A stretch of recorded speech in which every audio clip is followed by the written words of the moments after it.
আমরা আল্লাহর রহমত বরকতের আশা ছাইরা দিয়া আমরা যখন আল্লাহর লগে টক্কর দিয়া লাইছি, যখন দেখছে যে 7 নাম্বার বিপদ সংকেত, 10 নাম্বার বিপদ সংকেত, আমরা দেশের রেডিও টেলিভিশনের ভিতরে দেখবেন ঘোষণা দেয়, কয় যে 10 নাম্বার মহা বিপদ সংকেত দেখানো হয়েছে।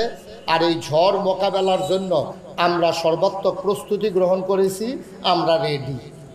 তারা মিলে রেডি তুফানের লোক, এই রেডি বেড়াইয়া উড়ে লইয়ে গেছে কেন?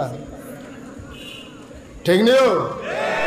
আমরা প্রস্তুতি নিতে পারি সতর্কতামূলক, কিন্তু আল্লাহর আয়োজনের লগে আমরা ওকে ঠেলা দিয়ে খেলুইতা, এই যোগ্যতা এই সাহস দেখানোটা নির্বুদ্ধিতা, ঠিক কিনা বলেন?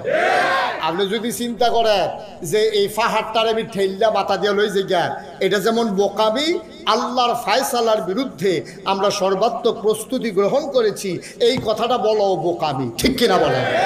যে হ্যাঁ, আমরা আল্লাহর রহমত বরকতের আশা করছি।